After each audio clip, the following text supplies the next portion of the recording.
eh, parang hindi naramdaman yung hirap ah. Ramdam ba? Pero ito, parang hindi naramdaman yung hirap nito. Ito ang hindi na nagbabago katawan tayo natin na hindi naghihirap. Naghihirap ako, kala nyo lang, wala na nga ako makain eh. Kasi Nagbabago katawan. mahirap naman din naman kainin yung ano eh. Later.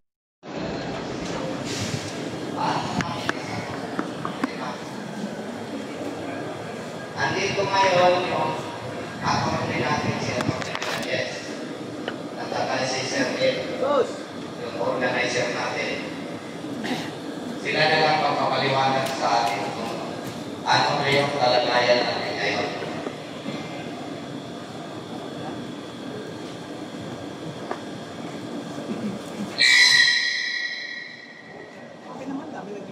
Hello, Bilig Barat. Hello, ayan.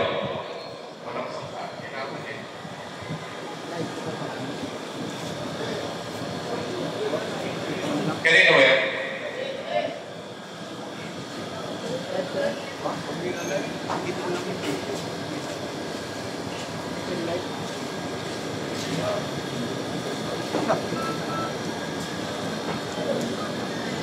Hello, okay, sige. Magandang tanghali o hapon sa inyong mga kasama. So, nandito kami sa inyong harapan para ipaliwanag natin yung mga nagaganap na hearing sa Department of Labor. Actually, dalawa yan. Dalawa yung meron sa strike sa Department of Labor last year pa. Yung amihan at saka yung Pitranto. So, nung una, si Mr. Mapili, Basipo, kasi mga engineer, kasi sila HR, nandun sa Department of Labor. At may mga napagkasunduan naman na number one, napagkasunduan, maghanap tayo ng buyer diyan sa prangkisa. At kung ano man yung maibebenta ng mga scrap na diyan, ay ita-turn over nila sa Department of Labor yung amount. At yung amount na yan ay ibibigay sa mga manggagawa yung kanilang unpaid benefits, lalong-lalo na sahod, 13-month pay, plus yung iba pa. So yun yung yun yung pinaka-agreement. Sinabi natin kay Sir Mapili, tutulong kami na maghanap ng buyer regarding dyan sa pagbebenta ng prangkisa para makasigurado tayo na pagka na-ibenta na o meron kami buyer at maibenta, susurrender natin sa dole yung pinagbentahan. Ang problema, isang beses lang yung nangyari. Yung prangkisa ng Bicol, ang nakabili ay yung Mega. So, umabot ng 2 million plus. So, yun, sinurrender sa dole. At nung sinurrender sa dole, kinuha natin, and then pininggas at pinamahagi sa mga taong mga hindi nakakasahuran. After that, yung series na pag-uusap, wala na. Parang lutang na tayo na hindi natin alam anong gagawin. May dumadalo, kaya lang, siyempre, hindi naman makakapag-decide unless na nandyan si Mr. Mapili. Ganon din ang amihan. Sabi natin, pwede bang pakikompute niyo yung liabilities niyo sa amihan at saka sa Piltranco? Ilang milyon ba yung aming i-reclaim? Plus yung amihan. So, mayroong mga partial computation, amihan, ganun din. So, hanggang ganun lang, puro drawing.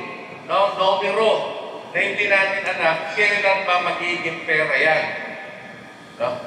Kaya, mula nung nagkabentahan ng Mega, yung prangkisa na ibenta sa Megatrans, wala na nga eh. Nadidismaya na rin kami kung anong dapat gawin. Dahil wala na, bulyong na rin yung utak namin kung anong iisipin namin eh. Paano ba? Ano bang gagawin? Di ba? So may balita tayo na unti-unti binibenta na yung prangkisa na hindi naman natin alam pagka ibinenta, inuuna yung pagpinagkakautangan nila.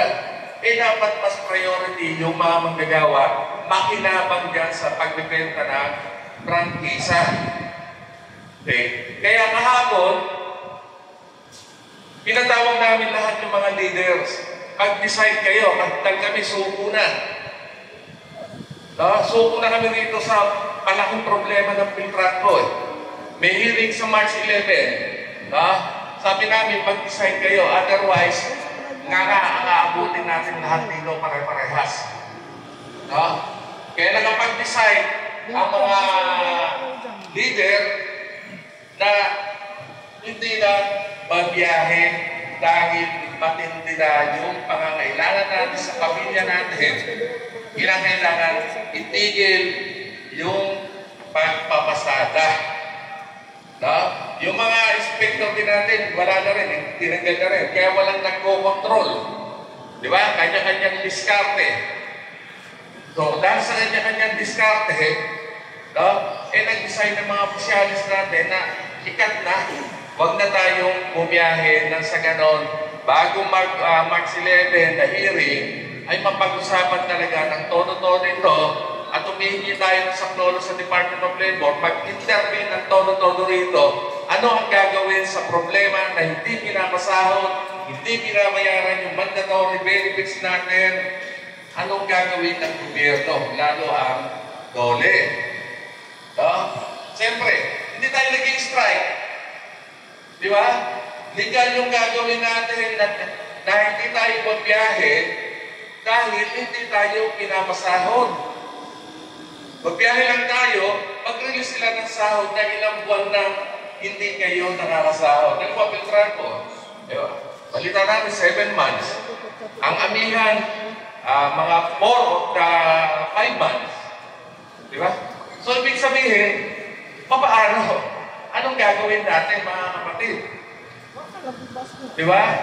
Kung palagi na lang biyahe tayo ng biyahe, okay. Number 1, ngayon ko lang nakita, bakit ang diesel natin ay 75 pesos? Di ba? Samantala sa market, 60. May kumikita ba rito? Meron ba? Bato-bato sa langit, tamaan, huwag magagalit sa ating ina-expose. Kasi bakit ganon? Hindi na nga tayo nakakasahod, ang taas pa na ang singil sa atin sa Trudo. Ano ba talaga ang intention ng kumpanya? Nakikipag-cooperate tayo, pero bakit ganito naman ang sinusukli sa atin? Lalong pahirap ng pahirap ng pahirap. Wala na rin kami maisip Blanco na yung utak namin dito Di ba? Kaya ipinapato na namin sa inyo At saka pagka ganyan na nag-declare tayo na hindi na tayo papasada, hahakutin namin kayo papuntang LTFRB. Pahay ba kayo? Bakit hindi lang may pumapalang ba? Ayaw ba nito na pumunta tayo ng LTFRB? Ayan. Para ma-expose ng sabuatan ng LTFRB at saka ng Piltrato. Anong ginagawa? Bakit nagkakaroon ng borong-borong ganitong bentahan ng prangkisa? Para lang sa ganyan, papahold natin yan at unahin itong karapatan natin. Yung ating mga claim sa Piltrato. Kasi sabi ko nga sa inyo, wala na kaming maisip, kundi kinakailangan magsama-samang pagkilos yung gagawin na natin. Wala nang choice. Hindi tayo nagbabarikada, wala kayong makikitang strainer dyan. I-stack natin dito lahat, yung ating bus, lahat ng babiyahe, yung parating dito sa Maynila o sa Turbina, garahe na. Huwag na kayong manghinayang sa konting halaga. Kung ang kapalit naman yan ay puro scrap na ang dadatnan natin. Wala nang halaga. Ako, di ba? Ayan, nag-o-observe yung mga management na nandito. Makakarating yung mga napag-usapan natin dito. Wala naman siguro problema. Dahil kahit saan mo ang tignan itong problema na ito, hindi masolusyonan. Ang tagal-tagal na. Delay ang sahod, hindi pinapasahod. Saan ka makakakita ng ganito? Only in the Philippines. Di ba? Hindi ka na makakakita ilang buwan. Eh yung iba natin, nag-sideline na lang, iba nasa abroad na. Hinahantay na lang papaano yung mga mababayaran yung mga retirees natin. Baka yung iba dyan kinuha na ni Lord. Hindi pa rin napapakinabangan yung service niya rito sa Filtranco. Alam natin mga taga-management, apektado rin. Magsama-sama ho tayo. Kinakailangan na natin na ultimatum na gagawin natin yung sama-sama nating pagkilos sa LTFRB. Di ba? Makaunahan tayo. Pagdating ko sa LTFRB, na-ibenta na pala lahat. Yung ating prangkisa. Pero mo, amihan, yung prangkisa, sabi natin, kami ang magbebenta, anasan, nilabas na natin daw yung prangkisa ng amihan. Abay, nung nabalitaan namin, mayroong deposit na maabot na ng 7 million. Ang kulang na lang ay 18 million. Nasaan na yung 18 million? Na nakabili ay hindi ko isarok. Nasaan? Wala na rin. Nagsumulat na tayo sa LTFRB, dinadyang po tayo ng LTFRB. Pinapalo up natin doon. Hindi, busy pa raw si Chairman. Lintek na yan. Busy-busyhan. Para na sa ganon, moro-moro, magkabentahan na at magkaroon na ng agreement between the Bicol Isarog at saka ng Filtranco, yung 18 million, wala na. So, ganun din dito sa Filtranco. Ano man yung natitirang prangkisa na yan, tayo ang magbebenta. Nasa ganon, nasa side natin yung prangkisang maibebenta. Ilang pa ba yung prangkisang hindi pa na ibebenta? At kami mismo maghahanap. Kakausapin natin yung mga kakilala namin mga pas-operator. Maraming interesado. Ang problema, ayaw ibigay sa atin. Paano natin maibebenta kung hindi naman nila binibigay sa atin? Gusto nila silang magbebenta, priority yung kanilang pagkakautang. E paano naman yung pagkakautang nila sa hanay natin?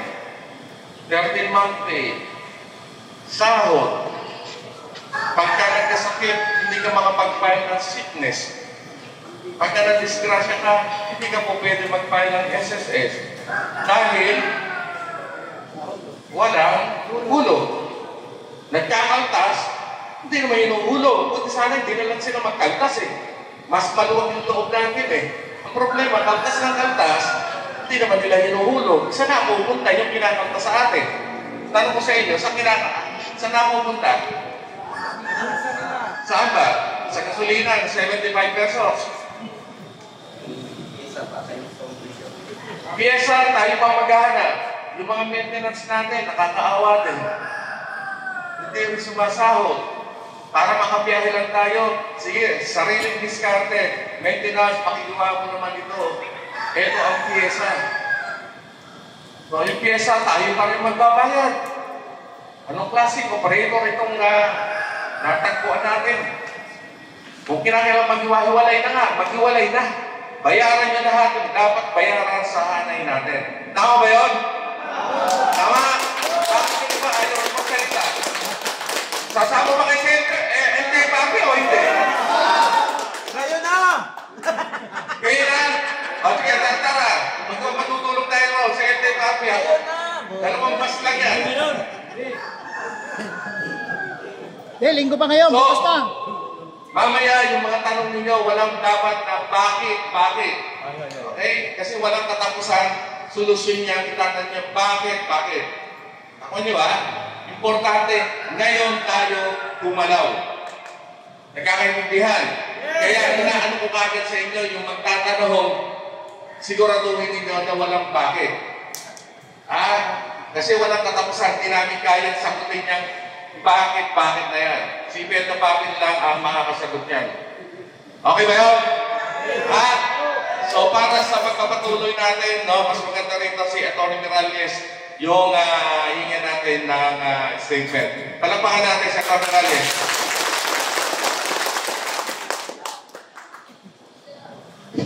Okay, magandang hapon sa inyo mga kasama. Hindi, masama pakiramdam ko eh. Kaya lang, hinilig ko yung sakit at nag-episip. Ako eh. Anyway, amisado ko naman yung isa-isayo ng programa. Kasi tayo pumilihan eh. Ang problema talaga natin, itong Petranco ay mismanage eh. Mismanage eh. Diba? Sa umpisa pa man, diba, nakita na natin yung problema, malubog. Malubog. Ngayon, nandito na tayo sa sitwasyon na ang sukol na. Yung amihan, kung pa namin sinasabi sa kanila, kasi mas malala yung problema nila eh. Diba? May kwentala na kung magkano babayaran, alam kong bayan. Ano? Sabi namin sa kanila, diba, habang nandiyan kayo isa, tumigil kayo sa kapasada. Para at least, makuha nila yung tumigil. Gagawa natin, diba? Ngayon ako bilang abogado, diba, siyempre, ako nang tanong ninyo, diba, paano ba kayo mababayaran? Di ba? Okay. Alam naman natin, diba, na yung kumpanya, ang nayamilig nila sa inyo, dapat bayaran. Pero ang kumpanya, magbabayad na, may asset.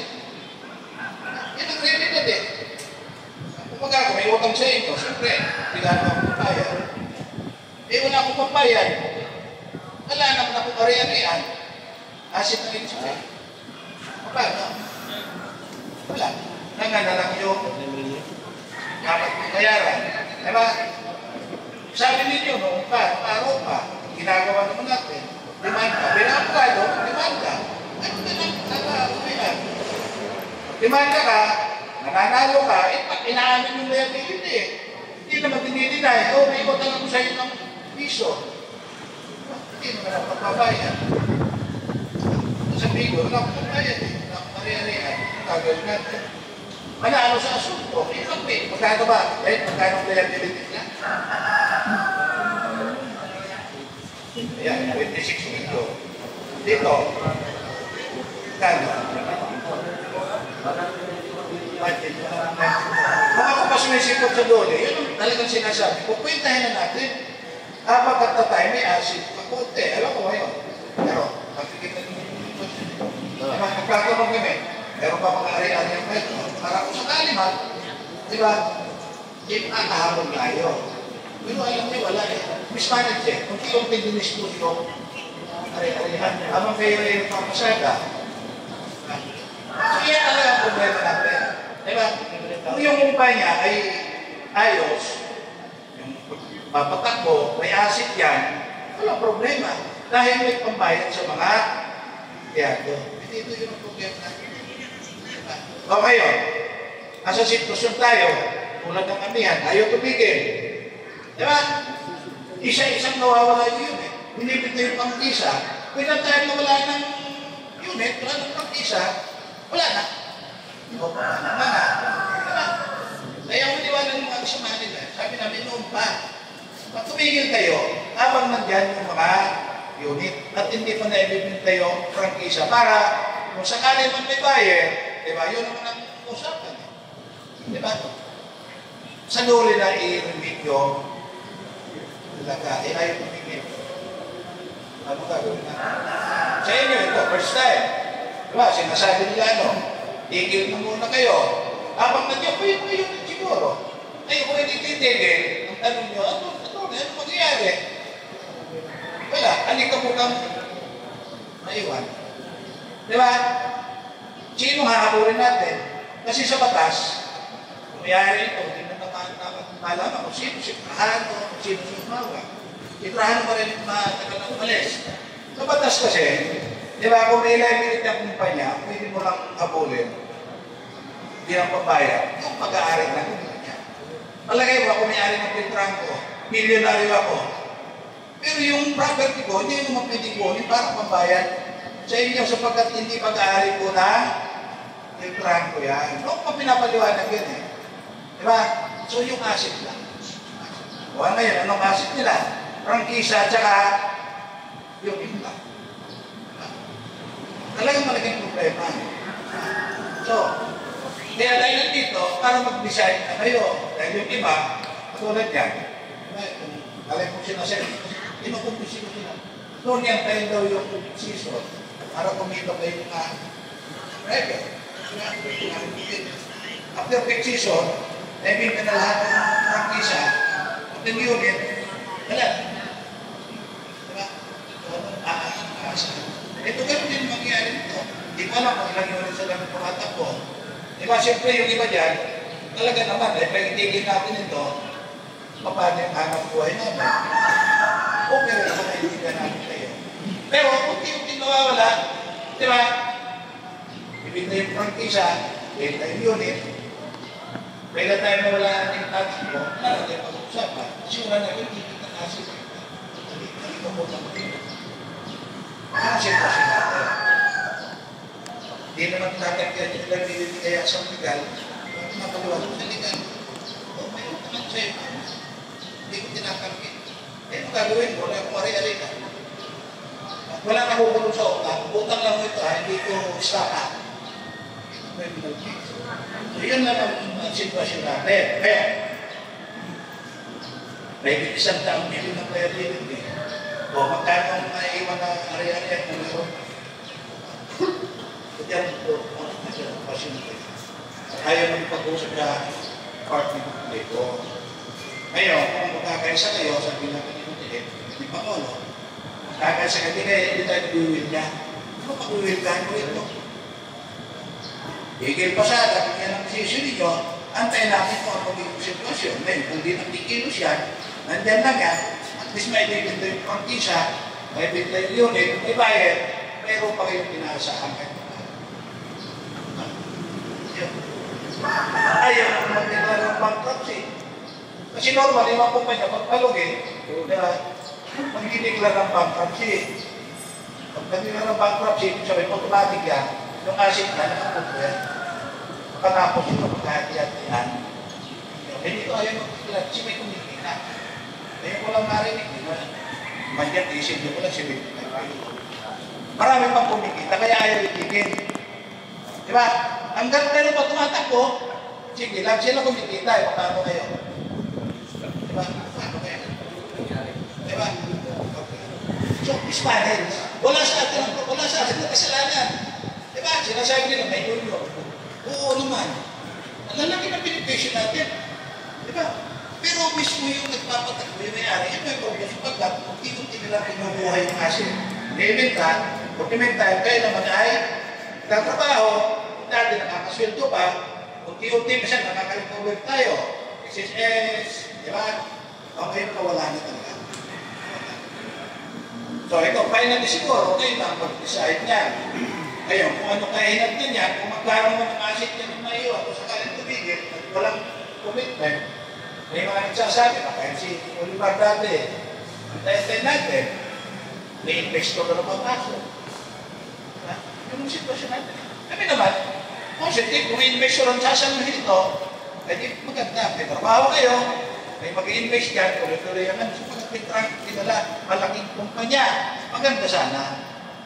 Di ba? Maganda sana. Kaya nga ngayon, ilan na, 2 taon na tayo, 3 taon na sinasabi na, may papasok. Papasok. Kaya wala. Kaya wala na. Bibig ka na ng pag-isa. Di ba? So, ganyan po ang sitwasyon natin. Bakit yan ang sitwasyon? Bakit hindi lang maganda yung traffic na niya? Malulugin. Babangkruptcy. Pero, matino yung employer.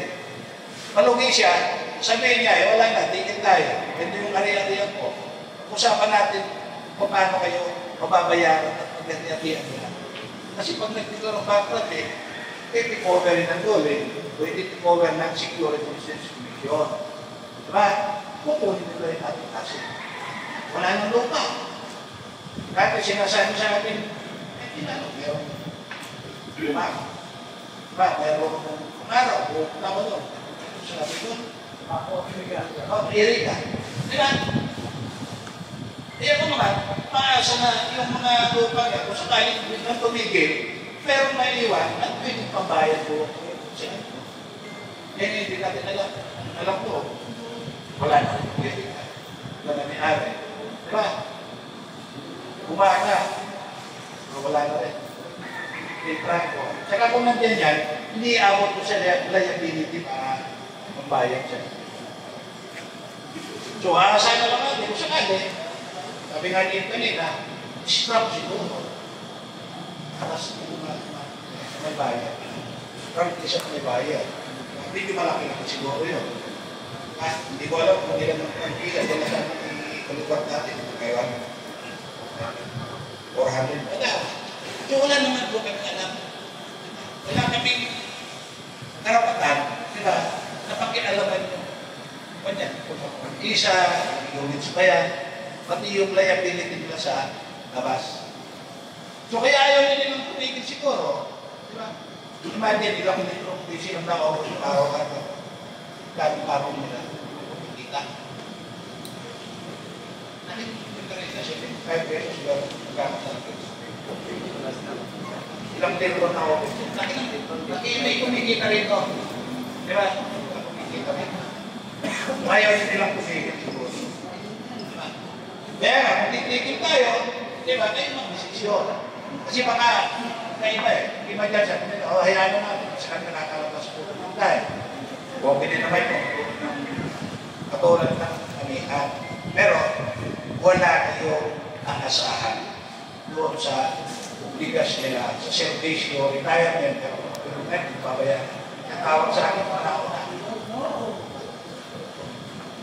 Talagang may problema tayo. Sana kung kanila yung lupa, kusog-kusog. Puro rin talaga. So, meron tayo sa Martes, ito natin. Kung kayo ay alabas ngayon, bukas, patingnan natin ang reaksyon ng kumpanya. Dapat ibenta. Di ba? Magkati-atiyan nyo kung sakali man, talagang tama. Kung akong tatungin, i-hold na yan, di ba? Total, nandiyan, sinasabi nila, itong utang na sa mga yan, lahat. Sabi yung mga, di ba? Pero hindi tayo sigurado, una-una may bayar mo sa prangkisa. May sense. Wala kung may magtitikonan na sa kontrakt. Oo.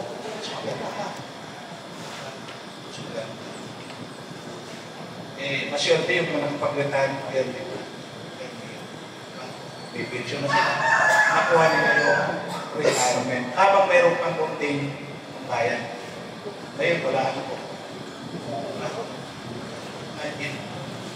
Ngayon, pag-ibig ng isa. Sila ang may-ari. Ang nakakita ng ganyan. So, kaya, ganyan yung sitwasyon. Relasyon ng sila kumikita, ayun, wala. Pagdating ng araw, 0-0 balance yan. Kung walang asset, kung makante nila. Ilang units. So, ganyan lang po eh. Meron kayo tanong? Sige. Hello po. Ako po, yan po ako ng amihan. Ang tanong ko lang po, dahil alam po naman na siguro niya, ito daw na amihan, wala ng pera. Ang gusto dahil nagpatigil kayo ng pasada, ang mga unit namin tigil. Ano po kaya kung ang sabi niya ibintang prangkaya ng unit? Ano po kaya kung pwede lang kami din na magbinta ng unit namin? Pag-uusapan po yan kung tumigil na kayo. In fact, yun ang usapan sa libro. Pati dito, ibenta yung prangkisa, ibigay sa libro yung amount, mag-usapan natin kung paano i-isip din siya. Ganun din sa amihan. May nabigay yata minsan sa Trump, di ba? Kano yung order na. Ito naman yun, yung pinagbintahan, din-deposit, in fact, din-deposit sa amin yun. Sa Aglo. Hindi kayo sa amin check eh. Alam niyo yun, pinasweldo sa inyo yun. Tama yun. Pero yun saan ang tama? Hanap tayo ng buyer habang nakatingka yan. Kung yan ang desisyon nyo. O ayaw nyo naman, napaliwanag ko at gusto nyo maghanap buhay pa, eh magkahantay na tayo pag-collapse totally. After that, wala natin pag-uusapan. Ebit na yung pag-isang na iwan, ebit na yung unit, di ba? Sabi mo nga, 0-0 ba? Kaya pag-usapan mo, usapan mo. Siyempre, lagi, ayan, ako abogado, itatanong mo, ano gagawin natin ito? Di ba? Yung limitado kakayahan natin, kasi tira-tira pinag-uusapan. Asuntohin natin. Panalo naman sigurado. Hindi na kailangan makasunto. Ito na nga, oh. Ito yung babayaran namin sa inyo, pinapakita sa ulit. Ito na po bayan. Diba? Kailangan pa makasuntuhin yan. Wala na magtatanungan eh. Dahil inaamin na, ay utang ako sa'yo. Bakit ang magtitimandahan? Kaya lang sinasabi, dito lang sa income, wala na. Kulang pa sa araw-araw na rin. Ang gastos ng kuya. Alright, may tanong ko ba? Kanina pa yung kasagot. Tanong ko. Okay. Ano yan kayo? Ano? Yan. Nag-uusap na tayo. Noong pa namin sinasagis na habang marami-rami pa yung unit, itigil yun na. Wala. Wala talaga. Walang asin. Yan ang sinasabi. Tandaan nyo. Walang ari-arian ng rangko. Hindi nyo pwedeng habulin ari-arian ng may-ari. Pangalan niya. Diba? Kasi baka iniisip ng yaman ni, ang yaman ni Trano. Diba? Kanya yun, hindi naman alam mo, hindi ba kaya natin yung namin dito? Kalakasan. Si Alvarez, Alvarez, matatanan, hindi wala ka sa tayo na. Pero, hindi rin ang muha ng income. Kaya pa posibleng yung tao, kaya pang bayaran yung retirement ng mga tao na. Diba? Kaya pa pumili ng visa. Talaga pa doon. Ano gusto mo itanong? May tanong ba ba? Sige. Trano po. Ngayong tumimili tayo, paano natin magtitigilan yung pagbebenta nila? Sabi ko yan, isang issue na nalulit pa eh. In fact, binubura lang siguro tayo. Kaya hindi naman sumisikot mo. Sinasabi naman nila, magbibenta tayo, hindi pa bayad niya. Problema, nagbibenta sila, hindi naman binibigay sa atin. Wala kaming karapatan. Diba? Sino kami para sa mga nagbibigay sa atin yan? May agreement naman sa dulo eh. Pero habang may agreement doon, niluloko tayo, binibenta. Diba? Wala tayong karapatan ng pag-negotiate. Hindi tayo pwede. Kanina yan eh. So, tama po yun. Diba? Kung titigil tayo, pag-uusap sa Tuesday, doon natin malalaman. At willing naman sila, sinasabi nila eh. May commitment eh. O sige, pag nailita yan, kunin natin yung karapatan tayo po eh. Pamamagitan lang po. TMRD at saka namin. Department of Labor and Employment. Kaya tinatanong ko eh, gaano pa kalaki kung sakali may binta yung asset nila is franchise sa kayo. So ganun, okay ho yun. Walang problema yun eh. Baka magkaroon ng agreement. Kasi hindi po pwede hindi sila. Hindi tayo kakausapin sa Tuesday. Narating sa Tuesday at sa Martes. Narating ito. May kwenta na tayo. Ito, kaya pwede natin. Di sabihin natin, kung kaya natin magbenta, yung mga units yan, hindi naman naman binikunin. Lalagay yan, tumigil kayo. Sabi mo, ay pindan yung scrap yan.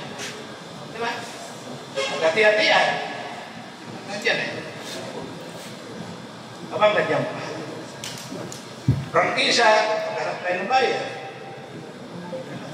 Baka sakaling milyon-milyon pa rin ang nakalagay. Ayan, marami-rami. Kaya tama yan. Libo muna tayo sa Tuesday. Diba?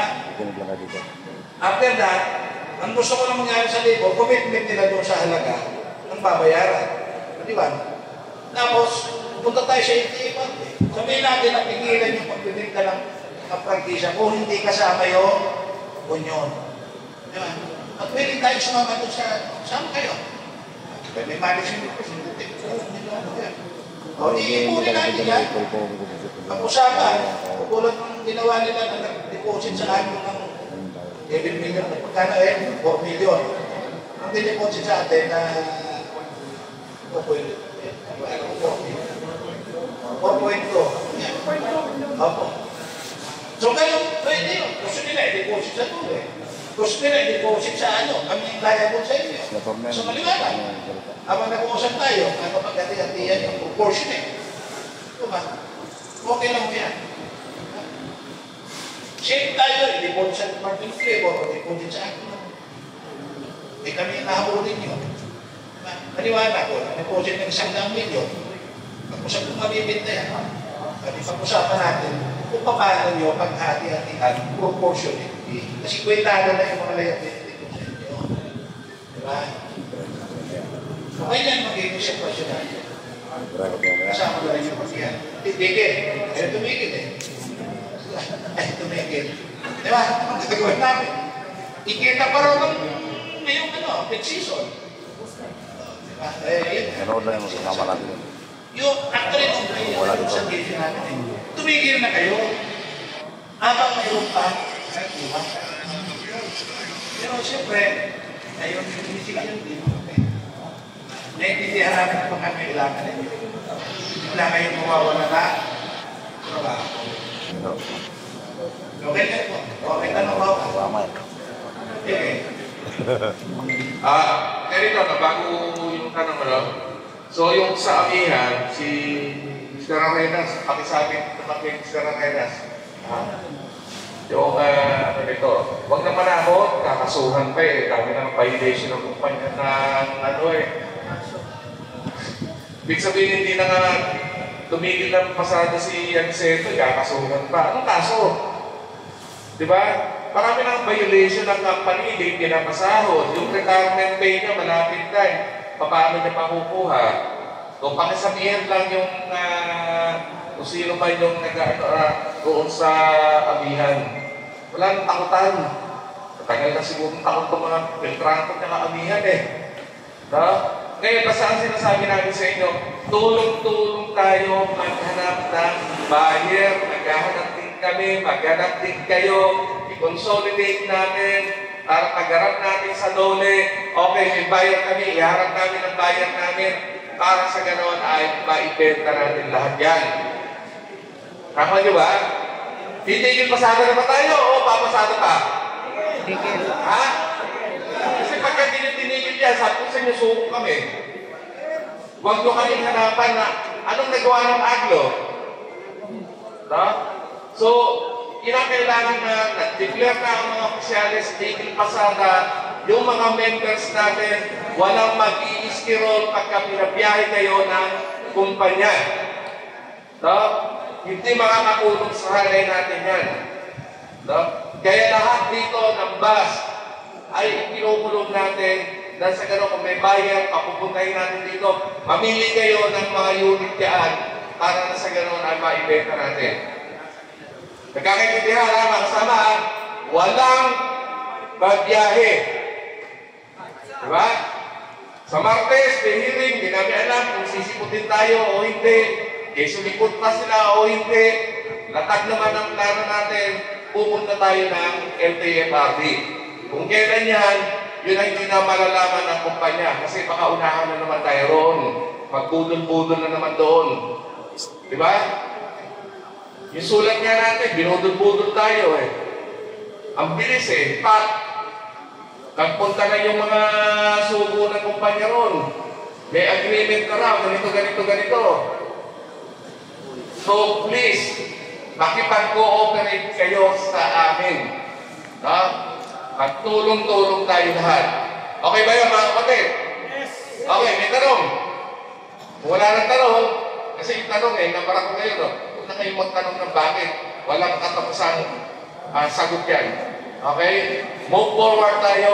Kinakailangan kung ano itong nakulong natin, no? Yan yung paghihatihan natin. Okay ba yun? May tanong ba? Dito, mga maintenance. May tanong?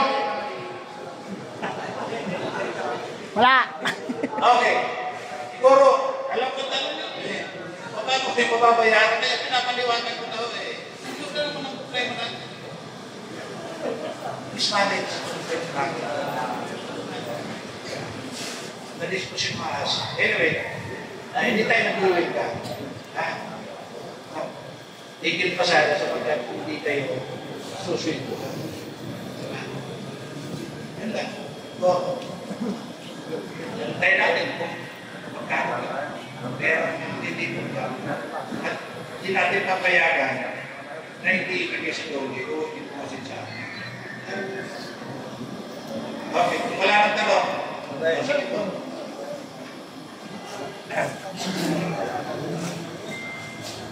Dito lang ako kasi dapat kung tigil masada tayo, walang filter ko sa kalsada dapat. Paano kung may makita tayo dyan sa anong gagawin natin? Meron kung tanong, hindi tayo sagutin kung anong gagawin. Anyway, ganito. Mayroon pa rin pa talagang hindi makikisama dito sa usapan natin. Meron pa rin papasada? Meron. Sa member natin, Wala. kaya sa L, Ah.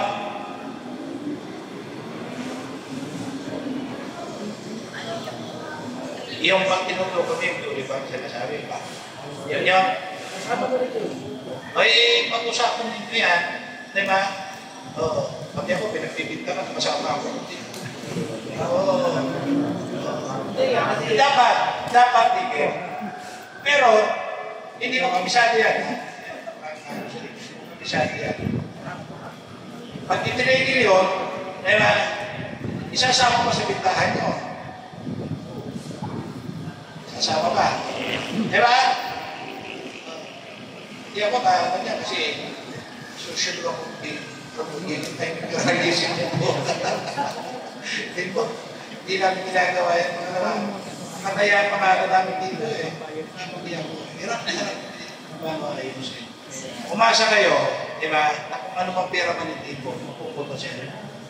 Yan ang commitment namin siya. Nandiyan naman kayo. Pantayan ninyo. Tayo namin siya ng prangkisa. Tapos single centavo. I-account natin yan. Kasi dapat tayo mabayaran. Kung hindi mo po, maganda yung proportionate ang tawag ako po. Hindi pantay-pantayan. May percentage yan. Halimbawa, yung isa 200,000 tatangkap, so 100,000. Diba? Lagay mo 50% lang. Proportionate yan. Hindi po pwedeng malaki sa'yo, eh ito na ang pabayaran ng malaki siya, maligit. Pero may percentage. Separation pay, retirement. Okay, yung tanong niya, hindi ko kaya sagutin eh. Pero dapat tigil. Ay yung hindi tumitigil, bahala kayo. Diba? Ako, abogado, hindi ko papitig sabihin mo nang gagawin ninyo yan. Diba? Kung ang tinito ko yung iba, diba? Diba? Diretsuin mo na. Ayan yan nga. Diretsuin nyo na. Kasi kung yung kakausapin ko rin, ano magiging tatayuan niya. Diba? Kasi, natutulan, diba? Hindi rin maganda kung filtrahan mo pa rin yan. Diba? Matapos hindi sasama. Ba't tinatanong ko ako, filtrahan ko yun, isa ko sa filtrahan.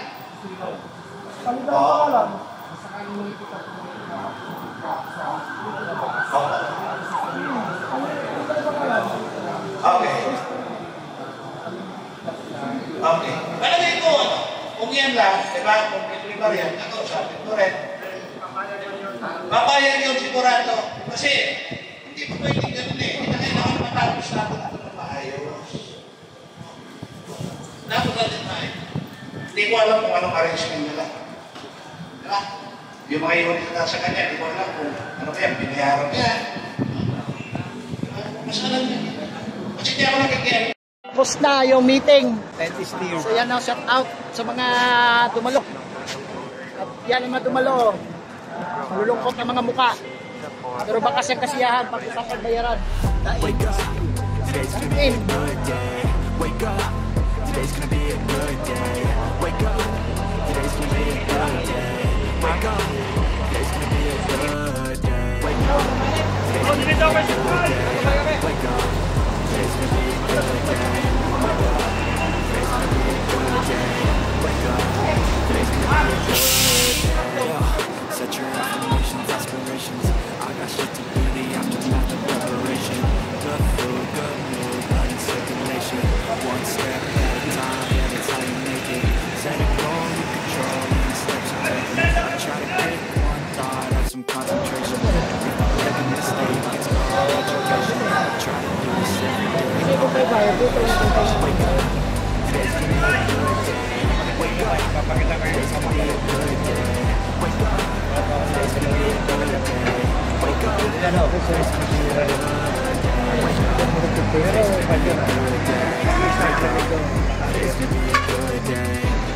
So yan o. Ito yung binibintamihan.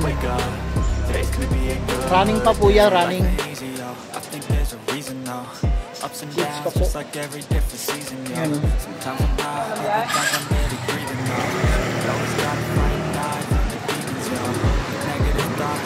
So ito.